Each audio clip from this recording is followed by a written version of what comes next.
You've been around the game for a very long time. This year, obviously, the highs were great, but how deep were the lows for you? Just thought there was some tough nights. We weren't playing our best baseball for a while, and had such a great first half, and just got a tough time kind of getting out of the gate in the second half. I think injuries had a big part of that. We lost some key pieces, and it was tough. I mean, there was coming off of last year when really so many things went right up until Batista getting hurt there in late in the year. We won a lot. We had a lot of come from behind wins. We won 101 games, and you don't do that unless there's a lot of things going well. And this year, it seemed like it was a grind every night, and we had a tough time putting teams away or winning series in the second half. And but we're here where we are right now. Feel really good about our team, and looking forward to the postseason.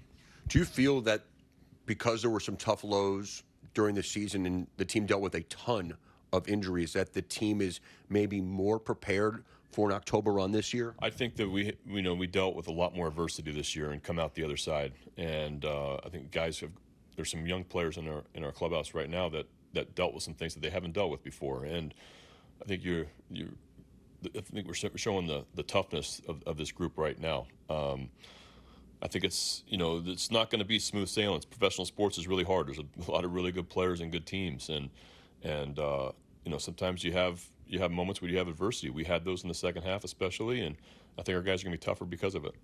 I know you want to win it all in October, but when you look back at this regular season one day, maybe it's sometime in January, maybe it's 10 years from now, and I were to tell you that during pitchers and catchers reporting to Florida, that you would win 90-ish games and be the first wild card in the season, basically without Bradish, Means, Wells, Grayson Rodriguez, Felix Bautista, you would have, and any rational fan would have signed up for that in a heartbeat.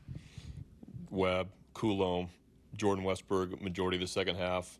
I think with all that, I think that we're really proud of our team, honestly. That's a little bit of the adversity we were just talking about, is losing so many key pieces, having had so many guys step up, being really young at times too, second half, where you're going to make, young players are going to make mistakes. And it's not easy up here. And so I think all those things put together, we're really proud of our team this year. When you look at just these last few years going from, and it's not talked about anymore, a team deep in a rebuild to now a perennial playoff contending team, a pennant contending team, average about 90 wins over 3 seasons, to see a young core go from a team that's not winning anything to now expecting to win. What has that transformation been like from your vantage point? Yeah, I think the second half of 22, I think the expectations of the guys in the room completely changed. And everybody came to the ballpark expecting to win that night, didn't matter who we were playing. Since the second half of 22, we expect to win. And that's a great feeling, coming to the ballpark, feeling really good about your team, guys feeling good about their teammates, feeling good about who's on the mound that night. But the group has come together in a great way, and it is a young core of guys that come to the park and with a total team mindset of winning that night. I want to ask you about a few players specifically.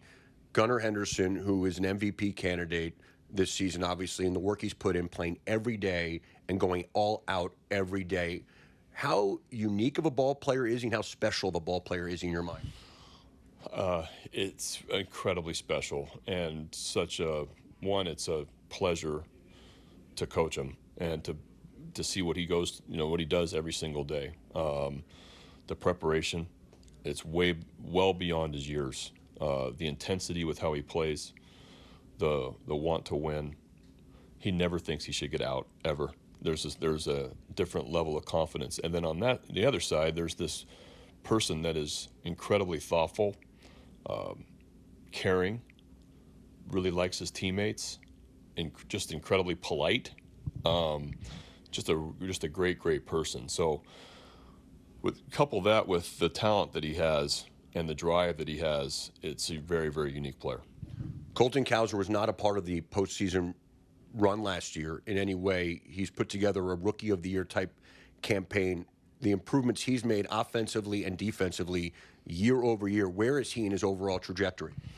It's huge leaps and bounds from last year. I think just the confidence alone. So getting off to a really good start this year, didn't play much the first couple weeks, then got an opportunity and played really well. That gave him a ton of confidence, and then you saw that just kind of continue to roll. Then he went through some tough times also, where he had a couple months there where he was dealing with some adversity. You guys were pitching him different. There was some failure in there that he was having to deal with, and that's part of being a major league player, especially a young major league player, going through some rough nights, and he's come out the other side and is ending the season in a great way. Just the defense alone, first, how far he's come. He has turned himself into a really, really good defender that's only going to get better. And he can play all three spots in the outfield, and he's done it extremely well all year long, and that confidence is continuing to grow. And then you see the at-bats really this last month. You see him, the sky's the limit talent-wise. The ball comes off his bat different. He can run, and he's going to be a really good player. You did not have Corbin Burnes in that series last year against the Rangers. To probably win a championship, you need one of those aces. There are only a handful out there. What kind of advantage does that give your ball club in October when you have one of those guys? Well, he's in that level, that class where he can beat anybody on any day. It's that good of stuff. He's that good of a starting pitcher. So that's a great feeling going into a postseason where you put a guy on the mound there where he knows that it doesn't matter what the lineup is, you got a great chance to win. You've obviously been in these moments as a coach with the Cubs at the highest of highs. The idea, there's never been a World Series game ever played at Oriole Park at Camden Yards, to maybe be the manager to bring that to Baltimore. What would that mean to you? Oh, it would mean a lot. I mean, there's, the fans have been incredible. We appreciate them sticking through the lean years, and now I hope they're proud of this team, and I know that they follow us closely, and to do that at Camden Yards would be, I don't even know what that would feel like, but that would be an incredible feeling. Just the postseason environment at Camden Yards in those two games last year, what was that like? That was loud. Loud. The energy level was like I'd never seen, there.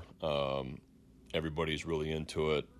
The players were talking about it for a while. It's an awesome place, and we're looking forward to seeing that again.